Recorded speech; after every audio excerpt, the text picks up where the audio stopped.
Reyes capítulo 12 y vamos a leer el versículo 4 y 5. Cuando estén ahí me dicen amén. Ah, no, están muy pilosos. Leo en el nombre del Padre, del Hijo y con la unción del Espíritu Santo. Su padre fue un amo muy duro, le dijeron. Alivie los trabajos tan pesados y los impuestos tan altos que su padre impuso sobre nosotros. Entonces seremos sus leales súbditos. Roboán le respondió: denme 3 días para pensarlo, luego regrese y les daré una respuesta. Entonces el pueblo se retiró. Padre, gracias por tu presencia. Tú eres real, tú estás en medio de nosotros. Que tu palabra hoy traiga descanso para nuestro espíritu, para nuestra alma y para todo nuestro ser. Y que hoy sintamos tu voz, esa voz fuerte, esa voz poderosa que nos dice que tenemos que seguir adelante. En el nombre de Cristo Jesús, amén. He titulado el mensaje que el Señor me dio: ¿a quién estás escuchando? Así que pregúntele al de al lado: ¿usted a quién está escuchando? ¿Ah? ¿Usted a quién está escuchando?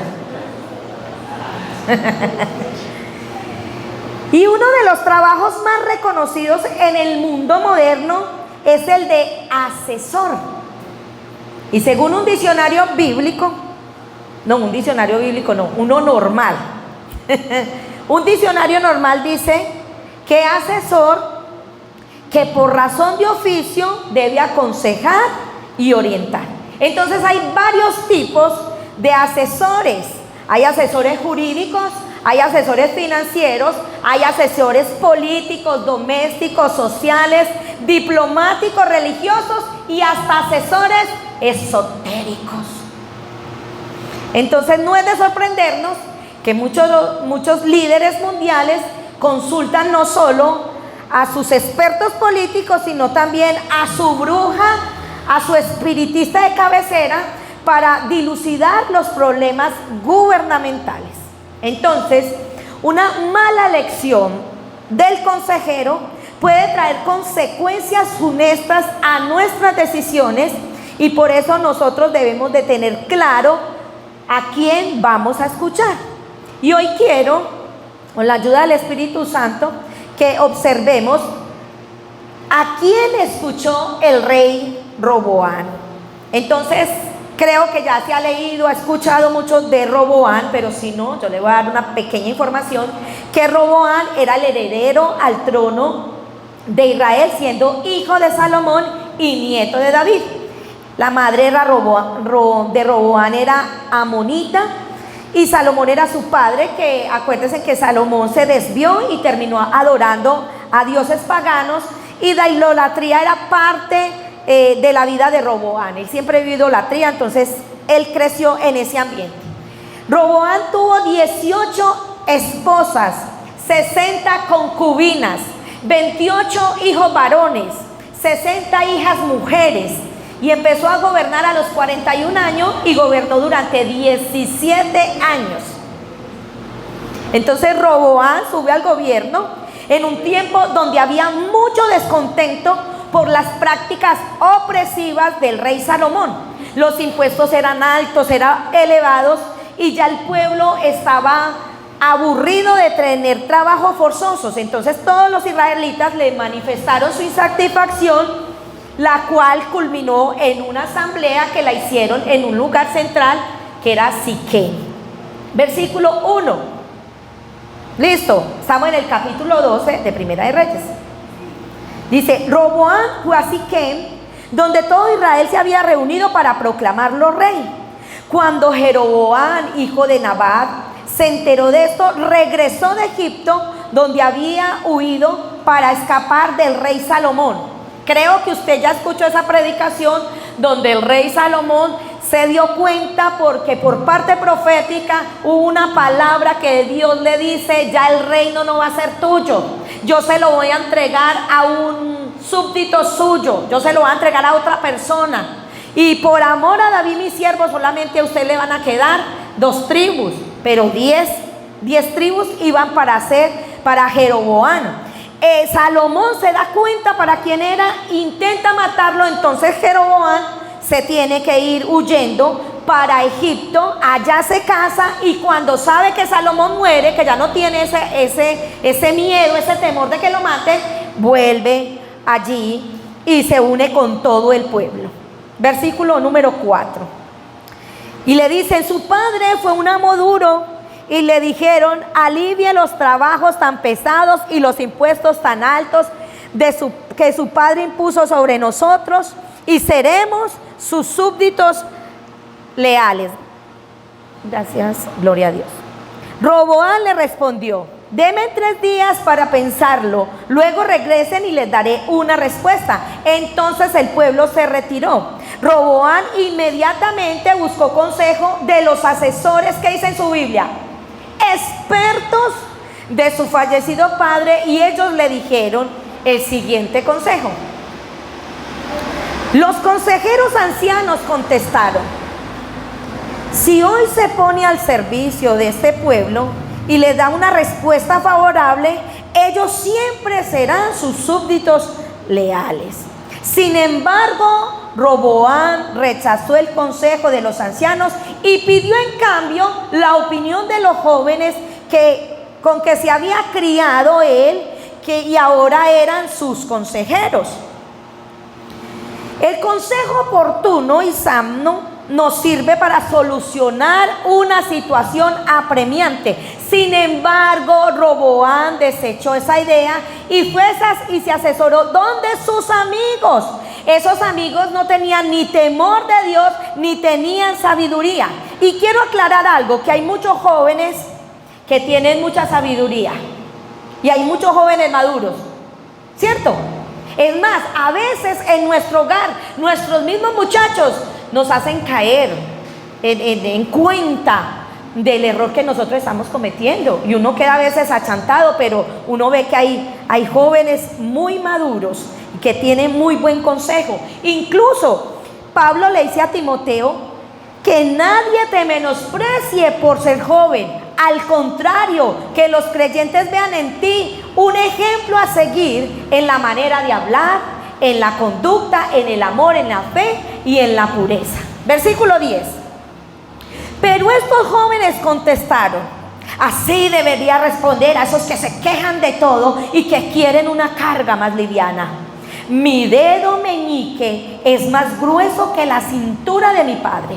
Entonces Roboam, influenciado por los consejeros jóvenes, respondió a las demandas del pueblo de manera despectiva, autoritaria, provocativa y sin considerar los intereses del pueblo. Versículo 14. Y siguió el consejo de los más jóvenes.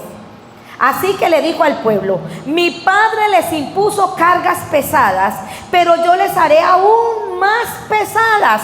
Mi padre los golpeaba con látigo, pero yo los azotaré con escorpiones. Y lo que él acaba de decir, lo que le dice al pueblo, da como resultado un dolor tremendo.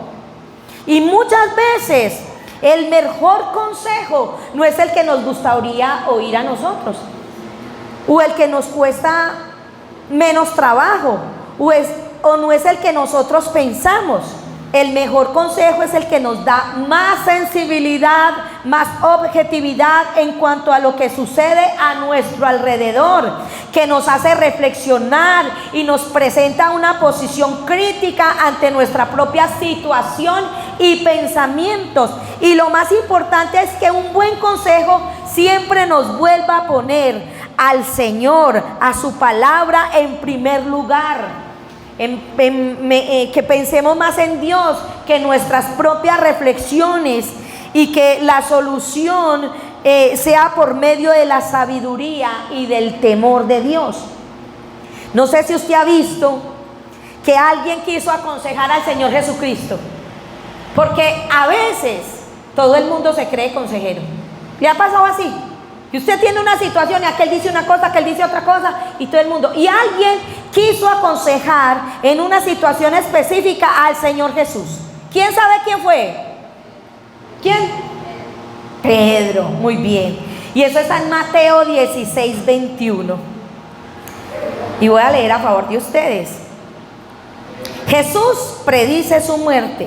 Desde entonces comenzó Jesús a advertir a sus discípulos que tenía que ir a Jerusalén y sufrir muchas cosas a manos de los ancianos, de los jefes de los sacerdotes y de los maestros de la ley. Y era necesario que lo mataran y al tercer día resucitara. Pedro lo llevó aparte y comenzó a reprenderlo. De ninguna manera, Señor, que esto no le suceda jamás. Entonces se volvió y le dijo a Pedro: aléjate de mí. ¿Qué le dijo? Satanás, quieres hacerme tropezar. No piensas en las cosas de Dios, sino en la de los hombres. Tremendo. ¿Cómo se sentiría Pedro en ese momento? Tremendo. Entonces hay personas que quieren escuchar a todo el mundo. Hay personas que escuchan al cura, el horóscopo, al profeta, al apóstol, ponen tal predicación, ponen una cosa y la otra, escuchan al filósofo, al brujo, al pastor, a todo el mundo. Y hay otras personas que se van para el otro extremo. Y el otro extremo es que no les gusta que nadie los asesore. No hay ningún consejo para ellos que haga prevalecer sus sentimientos y sus apreciaciones sobre cualquier pensamiento. Y la Biblia dice en Proverbios 15:22, los planes fracasan por falta de consejo. Muchos consejeros traen éxito. Capítulo 24, versículo 6 de Proverbios también dice así: así que no vayas a la guerra sin consejo sabio. La victoria depende de que tengas muchos consejeros. ¿A cuánto les gusta que le den consejería? Es necesario pedir consejería, pero usted tiene que saber a quién le pide la consejería. Y hay cosas que usted no se sabe y alguien puede saber del tema y lo puede orientar. Lo que pasa es que muchas veces pensamos: ay, yo no quiero que la gente sepa lo que yo vivo. Pero es necesario que alguien sepa y nos ayude a orar, nos dé una palabra de sabiduría, nos dé una palabra de ciencia y podamos salir victoriosos de esa situación. Ignorar el consejo de los ancianos de Israel aumentó más la carga del pueblo israelita. Fue un error irreparable, que esto desencadenó a una revuelta significativa, lo que llevó a que el reino en ese momento se dividiera en dos. Entonces, acuérdense que había una promesa, ¿cierto? Que se la dieron a Jeroboam, que a él le iban a tocar 10 tribus. Entonces las 10 tribus del norte se rebelaron y se pusieron bajo la cobertura de Jeroboam. Y Jeroboam queda con el reino del norte, donde la capital del reino del norte es Samaria, y Roboam queda en el reino del sur, cuya capital es Jerusalén. Y él queda con 2 tribus, que son la tribu de Judá y de Benjamín, que después se convierten en una sola tribu. Entonces, Roboam intenta reforzar su seguridad mediante la fuerza militar, porque se veía en desventaja, él solamente con 2 tribus y el otro con 10 tribus. Entonces dice: voy a hacer un ejército, y reúne a 180,000 de la tribu de Judá y de Benjamín, pero todo se frustró porque Dios intervino a través de un profeta llamado Semaías. Y ahí en el 12, vámonos para el 23 para que usted vaya entendiendo, porque mire la palabra de Dios. Versículo 23: dile a Roboam, hijo de Salomón, del rey de Judá, y también a toda la gente de Judá y de Benjamín y todo el resto del pueblo, esto dice el Señor. ¿Qué le dijo? No vayan, no peleen contra sus ¿qué? Sus parientes, los israelitas. Regrésese cada uno a su casa, porque lo que ha sucedido es obra ¿de quién? Mía. Entonces ellos obedecieron al mensaje del Señor, y cada uno se devolvió a su casa tal como el Señor lo había ordenado. Dios le dijo claramente que había una división. Esa división ya estaba profetizada. ¿Por qué? Por el pecado de Salomón. ¿Listo? Entonces ya es el momento. Dios le dice: no va a ser en su reinado, va a ser en el de su hijo, y empieza a cumplirse esa palabra profética por la desobediencia, porque siempre la desobediencia nos va a traer consecuencias. Y la idolatría de Salomón había dejado esta consecuencia tan tremenda. Entonces vivimos consecuencias por nuestros pecados. Pensamos que a Dios se le pasa por alto el pecado, pero no es así, hermano. Uno a veces se arrepiente, uno tiene un cambio de vida, claro que sí, pero que vivimos las consecuencias, las vivimos, claro. Entonces, si queremos que nuestra situación cambie, tiene que haber arrepentimiento en nuestras vidas. Tenemos que ser adoradores. Tenemos que empezar a adorar a nuestro Señor. Y muchas veces hay gente que le dice: yo tengo una maldición generacional, ¿cierto? Necesito que reprendan esos demonios. Y muchas veces nosotros estamos viendo las consecuencias de un abuelo, las consecuencias de la abuela, las consecuencias del papá, ¿cierto? Y manejamos patrones de conducta y queremos que oren, que reprendan, pero nosotros necesitamos hacer los cambios necesarios. Porque a veces no son demonios los que están actuando, sino que es nuestra terquedad. Nos acostumbramos a mentir, nos acostumbramos a gritar, nos acostumbramos a muchas cosas. Pero cuando Cristo llega a nuestras vidas, Él quiere que nosotros marquemos la diferencia. Y van a haber cosas que se van a salir de sus manos, pero hay muchas cosas que nosotros podemos cambiar si nosotros le obedecemos al Señor y somos sumisos al Señor. Y cuando yo hablo sumiso es que nosotros nos tenemos que doblegar ante Dios. Hay gente que no se le doblega a nadie. Tienen un problema y no piden perdón. Tienen una dificultad y no son capaces de decir: yo tengo la culpa. Pero a Dios no le tenemos que doblegar. Porque Él es el único, muchachos, el único que puede transformar nuestro carácter. Él es el único que puede cambiar nuestra vida. Él es el único que puede cambiar esa situación que está adversa. El Señor puede obrar a favor nuestro. Él puede derribar esas fortalezas, pero tenemos que volvernos a Él. La Biblia dice que Roboam hizo lo malo delante de Dios, que se apartó del Señor, que el pueblo se prostituyó y lo entregó a la idolatría. Judá fue invadido por Sisac, rey de Egipto. Debido a la desobediencia, el Señor los entrega para que los invadan. Pero hay algo muy especial, que cuando Roboam vio que el reino estaba fortalecido, Roboam se apartó del Señor. Y eso a mí me llama mucho la atención, porque a veces cuando tenemos paz, cuando todo está bien, nosotros como que ya perdónenme la expresión vulgar, nos bacaneamos, ¿cierto? Ya la situación pasó, ya no tengo la escasez, ya no tengo este problema. Entonces ya nos relajamos. Y cuando vemos que hay paz, que hay prosperidad, muchas veces la gente vuelve a hacer lo mismo. ¿Sabe por qué? Porque no hay un verdadero arrepentimiento, sino que hay remordimiento. Y el remordimiento viene cuando vemos las consecuencias de nuestra conducta. Y muchas veces, como no hay arrepentimiento, sino remordimiento, pasados los días, volvemos a repetir las mismas acciones. Versículo 22. Durante el reinado de Roboam, los habitantes de Judá hicieron lo malo a los ojos del Señor y provocaron su enojo con los pecados que cometieron, pues eran aún peores que los pecados de sus antepasados.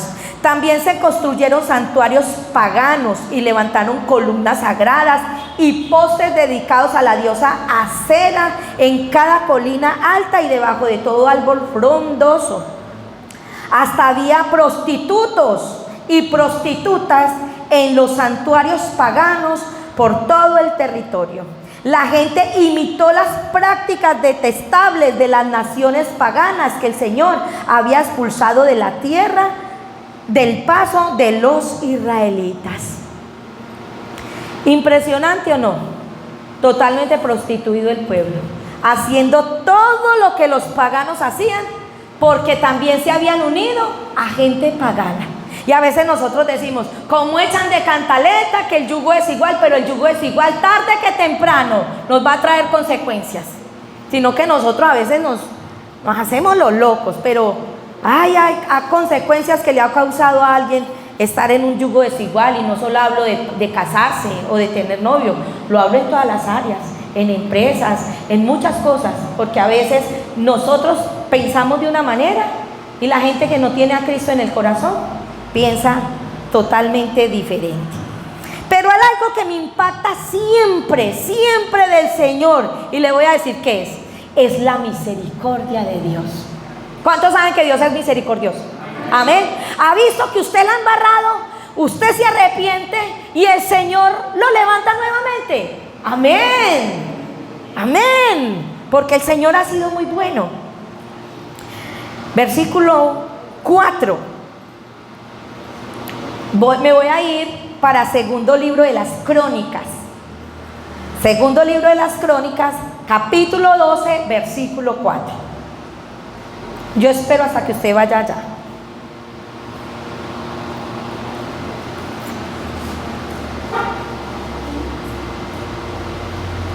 Segundo libro de las Crónicas, capítulo 12, versículo 4. Me dicen cuando estén ahí. Dice: Sisac conquistó las ciudades fortificadas de Judá y luego avanzó para atacar a Jerusalén. Entonces el profeta Samaías se reunió con Jeroboam y con los líderes de Judá, quienes habían huido a Jerusalén por causa de Sisac. Samaías le dijo: esto dice el Señor: ustedes me abandonaron y por eso yo los abandono en manos de Sisac. Entonces los líderes de Israel y el rey, ¿qué hicieron? ¿Cómo dice en su Biblia? Se humillaron. Oiga, ¿qué más les iba a poder pasar? Ven todo esto. Les dice: ustedes me abandonaron, yo también los abandono a ustedes. Y si a mí el Señor me dice que me va a abandonar, ¿yo qué hago? Lo que sea para que el Señor tenga misericordia de mí, ¿o no? Entonces dice las Escrituras que ellos se humillaron y dijeron: el Señor es justo al hacer esto con nosotros. Cuando el Señor vio el cambio de actitud en ellos, le dio este mensaje: puesto que el pueblo se ha humillado, no lo destruiré. ¿Cuánto? Completamente, y pronto le daré cierto alivio. No usaré a Sisac para derramar mi enojo sobre Jerusalén. Se humillaron y el Señor no les quitó del todo. No, Señor, no voy a ser tan fuerte, porque a veces nosotros podemos detener la mano del Señor con nuestra humillación, con no solo prometerle cosas al Señor, sino de verdad tener cambios. Y yo digo algo, hermanos: siempre que nos humillamos delante del Señor, Dios no ignora el clamor que nosotros hacemos si es de todo corazón. Pero Dios no solamente espera que usted se arrepienta, que usted diga, que usted confiese. Él está esperando que nosotros cambiemos, tengamos verdaderos cambios, no cambios temporales mientras nos va mal. Porque a veces hay falsos arrepentimientos, ¿o no? Claro que, porque como vemos la mano pesada de Dios, como vemos que todo está tan fuerte, ay, sí, Señor, yo me consagro. Pero cuando vemos que la cosa está bien, otra vez volvemos a las mismas andanzas. Y le voy a dar dos ejemplos cotidianos. Cuando un hijo está en las drogas y toca fondo, algunos reaccionan, otros no reaccionan. ¿Es verdad o no? Es verdad. Entonces, cuando en la casa ya está la presión, cuando le dicen: lo voy a echar, aquí no vuelva, cuando se le cierran todas las puertas, ven tanta la presión que a veces algunos hacen cambios. Pero una vez que ven que en la casa otra vez le volvieron a dar las llaves, otra vez le sirve la comida calientica, muchos, no todos, vuelven a lo mismo.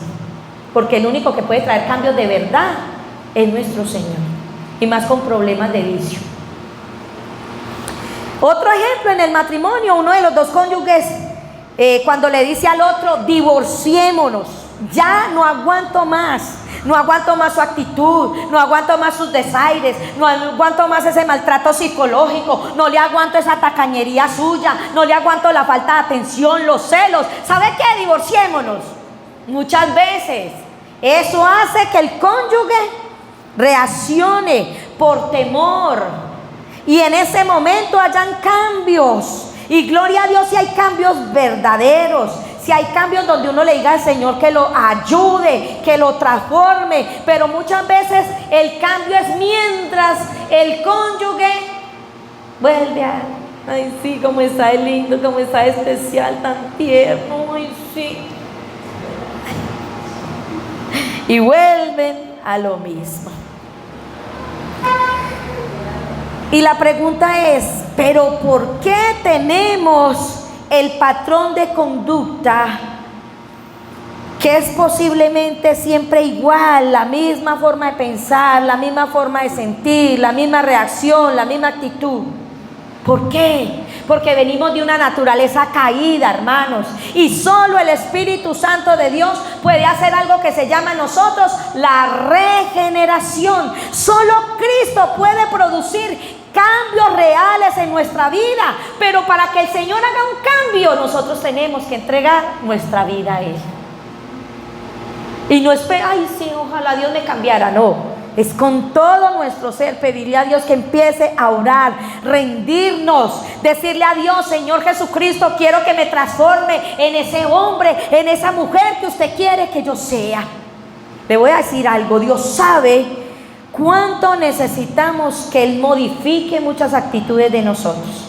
Él sabe cuánto necesitamos que quite de nosotros ese vicio, que quite esa manía, y que nos ayude a mejorar ese carácter.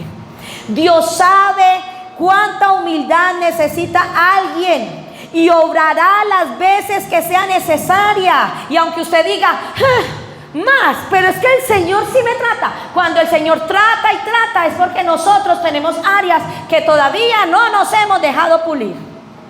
Pero el decir de nosotros, ¿qué más me va a pulir? ¿Qué más? ¿Qué más? A ver, ¿quién hay aquí perfecto? Ninguno. Entonces, como Dios está buscando que nosotros cada día seamos mejor, mientras más usted se meta con el Señor, más lo va a pulir, porque más usted se va a ver los defectos, más le va a mostrar, porque Él quiere que usted y yo seamos santos delante de la presencia. Entonces, Dios trabajará el tiempo que sea necesario en nosotros por amor. Por amor, pero hay que entregar nuestra vida y pedirle a Dios que nos ayude a tener esos cambios que no solamente me están haciendo daño a mí, sino que están afectando a todo mi entorno, afectan a mi familia, a mis amigos, a mi trabajo y a mi iglesia.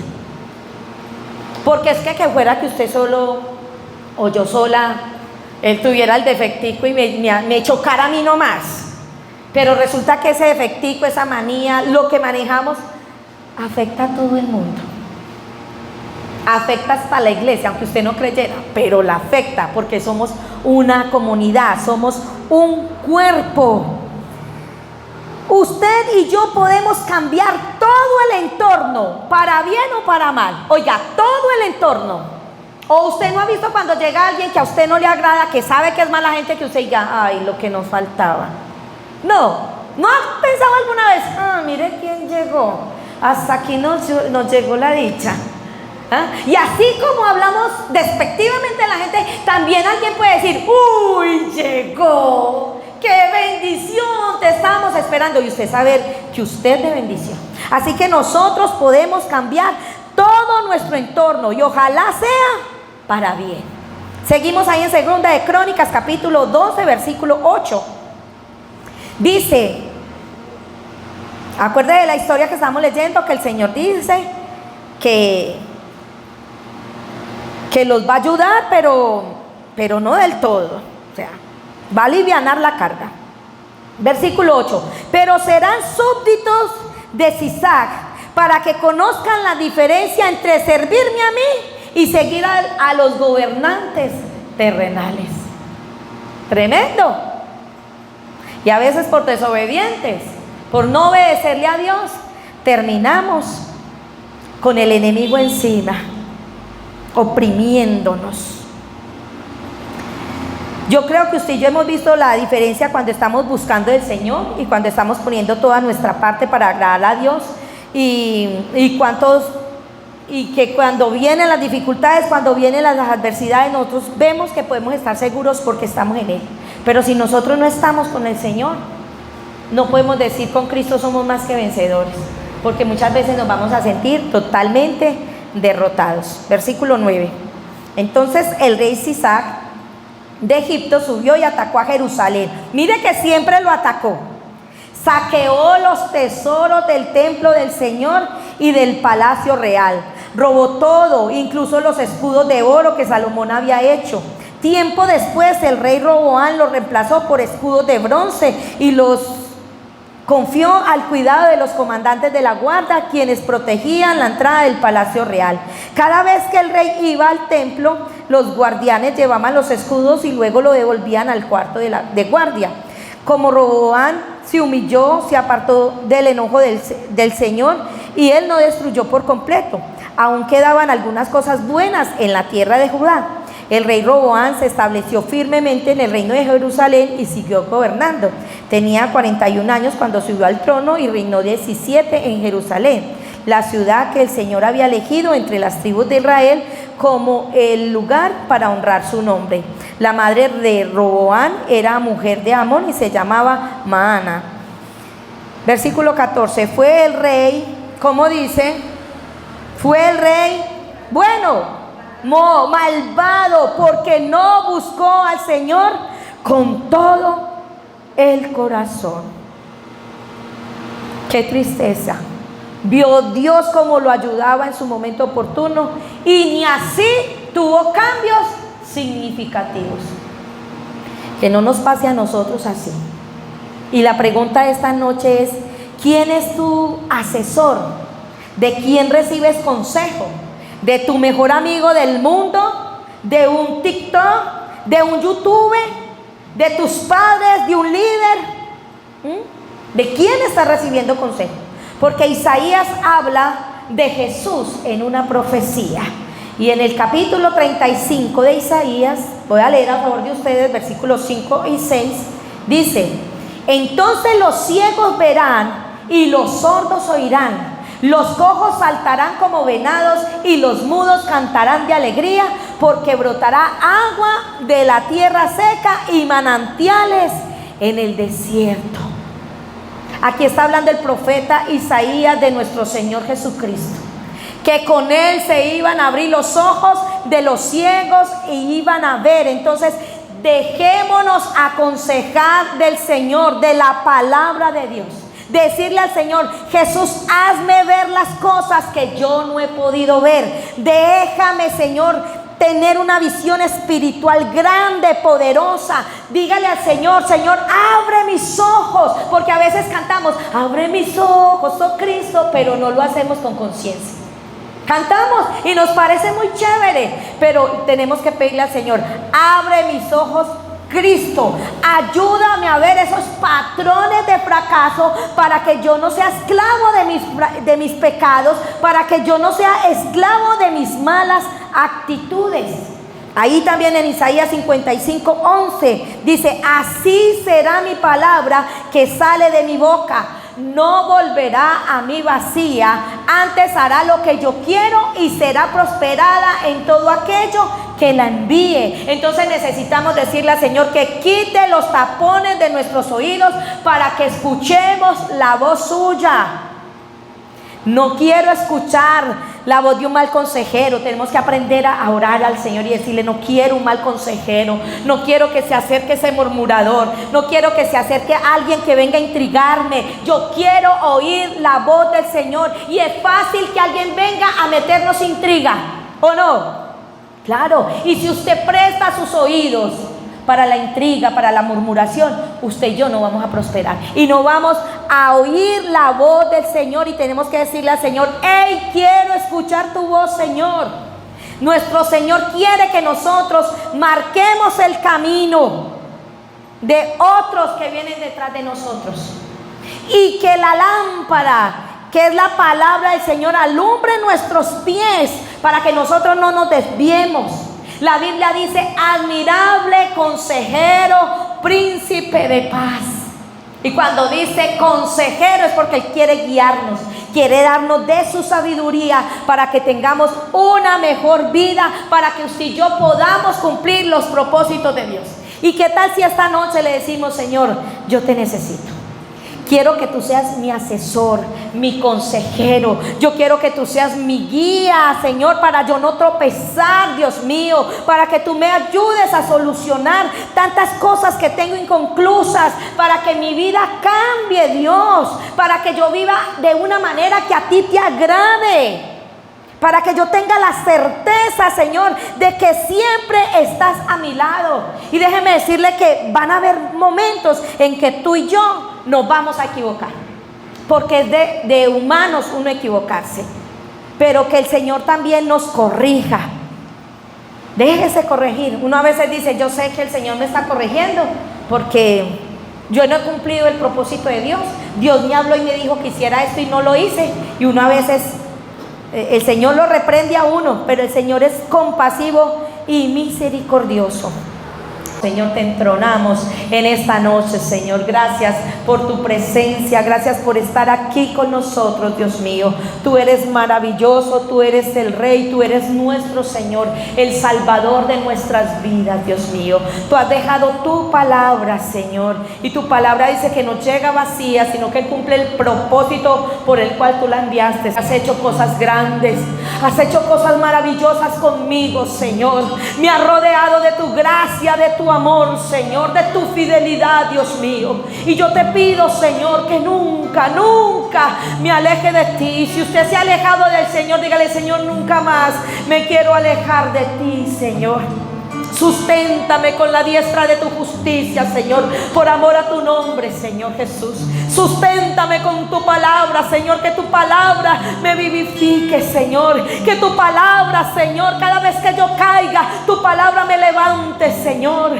Que yo tenga alrededor mío, Señor, primeramente tu Santo Espíritu, las Escrituras, Dios mío, pero que también, Señor, tenga a la iglesia donde me congrego, mis hermanos, que yo pueda contar con la oración, con el consejo sabio del pastor, de la pastora, de un líder, de un compañero, de un hermano en Cristo, Señor. Ayúdanos. Si usted siente que ha vivido mucho tiempo solo, si siente que usted y Dios y nada más, hay momentos en que uno tiene que contar también con la congregación, amar la congregación, sentir que usted es parte de la congregación. Pídale a Dios y dígale: Señor, que aquí en Nuevo Horizonte, Señor, yo pueda crecer espiritualmente, Señor, que yo pueda ser de bendición para otras personas, pero que mis hermanos en Cristo también sean de bendición para mí. Señor, en la multitud de consejos hay sabiduría, Papito Dios. Y te pedimos, Dios mío, que tu Santo Espíritu hable a nuestro corazón las veces que sean necesarias, Señor. Si hemos tomado, Señor, determinaciones sin contar contigo, o oramos solamente pero no esperamos tu respuesta, Señor, ayúdanos. Ayúdanos, Señor, que no tengamos consecuencias grandes, graves, Señor, sino que siempre nos podamos volver a ti, Jesús. Oh, Samaría Basol. Oh, Señor. Sé que me harías estremecer, me harías llorar o reír, caería rendido ante ti y no podría estar ante ti, escuchándote hablar, sin llorar como un niño, y pasaría el tiempo así, sin querer nada más que escucharte hablar. Destapa mis oídos espirituales. Abre mi corazón a tu palabra, Señor. Abre mi entendimiento, Señor. Abre mis ojos, papito Dios, para ver la realidad espiritual, Señor, y que yo no me deje confundir, Señor. Te alabo, Señor, te bendigo, te exalto, Señor, y yo te doy gracias por tu palabra, Señor. Gracias porque tú me has enseñado hoy, Señor, tantas cosas que las voy a atesorar en mi corazón, Señor. Y siempre, siempre voy a anhelar que tú hables a mi vida, Señor, porque yo te quiero escuchar a ti. Dígale: Señor, no me quiero ir sin decirte, sin insistirte, Señor, que no solamente me hables cuando vaya a la iglesia, Señor. Háblame, Señor, cuando estoy en mi automóvil. Dígale así: hábleme, Señor, cuando estoy en el metro. Hábleme cuando esté en un bus, Señor. Hábleme cuando esté ahí en la cama orando, o cuando esté meditando, Señor. Incluso cuando tenga un mal pensamiento, Señor, atraviéseseme usted, Dios mío. Inquiéteme usted, Señor, con su Santo Espíritu, Señor. Por favor, Dios mío, porque yo quiero ser agradable para ti, Señor. Gracias, papi, gracias por la palabra, Señor. Gracias, Señor, por cada persona que está aquí, por cada familia, Señor. Bendigo cada familia, cada persona que está aquí con nosotros, los que van a escuchar esta predicación en el día, en la noche, Señor, a cualquier hora, Dios mío. Padre, que tu presencia nos rodee cada día, Señor, y que siempre sintamos esa voz tuya, Señor, sea para reprendernos, para exhortarnos, para edificarnos, para consolarnos. Pero, Señor, no te quedes callado, Padre, porque tu siervo te quiere escuchar. Amén. Gracias, Señor. Gracias, Dios. Gracias por tu presencia en este lugar. Y recuerde que en Cristo Jesús siempre hay un nuevo horizonte. Bendiciones.